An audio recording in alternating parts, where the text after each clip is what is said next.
passing around the dollars for Democrats back.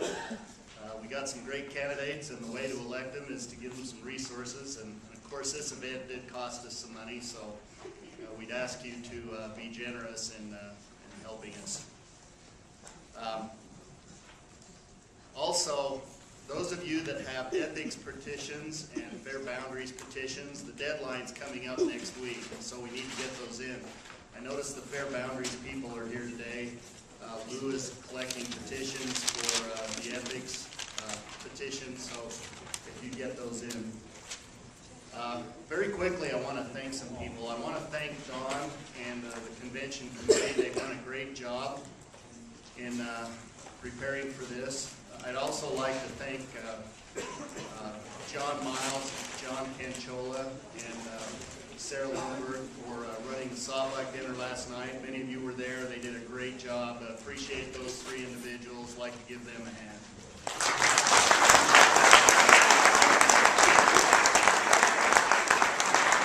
Those of you that have been in positions of leadership know that the job's a lot easier when people step up and help. And so I appreciate those that have done so this year.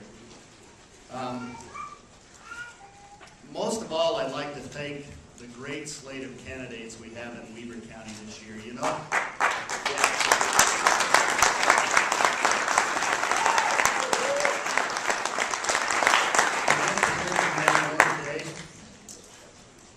I'm going to be honest, there's places in the state where they've had some difficulty recruiting Democratic candidates this year. Weber County's not one of them. With the exception of a couple of county races, we're challenging every race, and we have some great candidates, and we need to support them. I'd like to take a few minutes this morning to, my job is to kind of motivate you guys about the importance of our work this year, and I'd like to take a few moments and do that.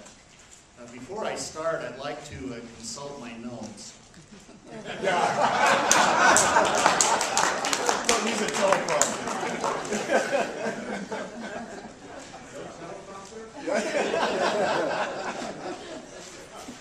You know, in the past, whether it was in my earlier ignorant days when I thought I was a conservative, or more recently when I've been a passionate advocate for shared democratic values, I've always felt that both sides of the political spectrum were motivated by genuine goodwill.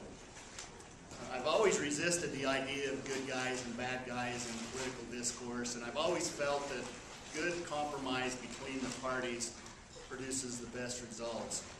My faith in that ideal has been sorely tested since the election of President Obama. After the last election, Americans were largely united on the need for health care reform. They recognized the current system was inefficient and too expensive, but more importantly, they recognized that it was extremely unfair. Americans realized and recognized that something needed to be done to stop the tragedy of good, hardworking people dying, being disabled, or going bankrupt because they couldn't afford health insurance. Something else happened during those early days. Senator Jim DeMint announced that the Republicans were going to use the health care debate to destroy the president.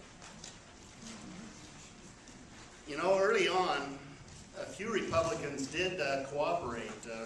Harry Reid made Chuck Grassley one of the key leaders or key members of his team, and Grassley's staff was instrumental in crafting the Senate bill that ultimately became law. Our own Senator Bennett was actually a leader in pursuing bipartisan health care reform until his own re-election campaign became more important to him than results. Of course, the war soon began. One of the first shots was by Sarah Palin. Started with a bipartisan measure to direct Medicare to reimburse doctors for providing end-of-life counseling. Governor Palin herself had issued a proclamation earlier that spring emphasizing the importance of end-of-life planning. But now Palin announced to the country that this measure would create a heartless federal bureaucracy that would decide who would live and who would die, and hinted her own disabled son might be euthanized by the government. She labeled it evil. I think inflammatory adjectives are used way too often in politics these days.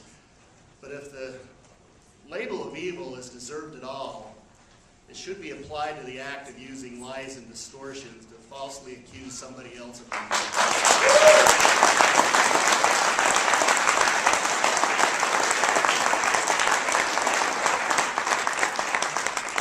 Of course, this was only the tip of the iceberg. Americans have been barraged with misleading and frightening claims about health insurance reform.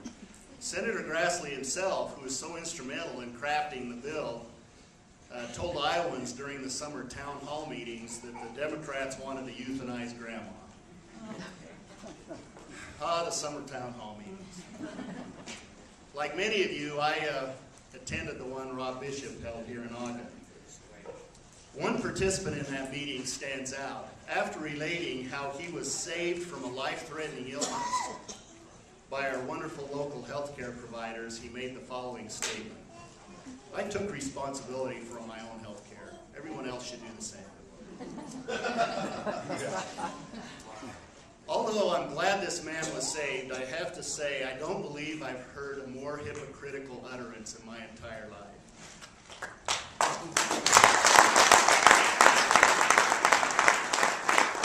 Under the broad definition of socialized medicine used by conservatives, the employer-provided health care that saved this man's life was socialized medicine. He could never have afforded that care on his own. I'm incredulous at a political ideology that allows an otherwise good man to have a clear conscience while claiming that he deserved to live because his employer paid for life-saving care, while inferring someone else without employer-provided insurance deserves to die.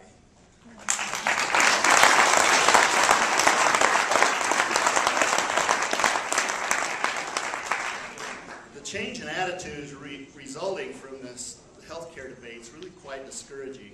As I mentioned, early last year, Americans were largely united in their concern for the fairness of the system, but thanks to the admitted effectiveness of conservative fear-mongering, the fairness issues disappeared from the radar. Many Americans became so fearful about unfounded threats to their own health care that their attitude became, I got mine, don't mess with it.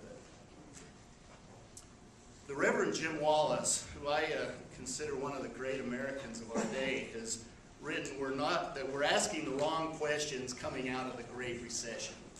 The question should not be, when will it end? The question should be, what have we learned? I agree with Reverend Wallace that the crisis happened because Americans forgot some timeless moral principles. Work should be rewarded instead of get-rich-quick speculation. Great disparity of wealth is harmful to society and the economy. Greed is not good. Enough is sometimes enough. Worshipping free markets is idolatry, and like other forms of idolatry, it leads to the disintegration of society.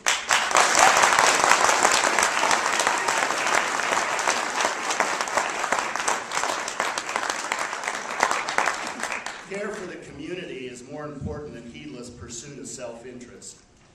Reverend Wallace correctly states that the failure to learn these lessons will doom us to a repeat performance. The tactics conservatives use to try to derail health insurance reform have ramifications far beyond that debate. They are driving Americans apart and fostering an environment of fear and selfishness that can destroy our collective ability to learn those important moral lessons.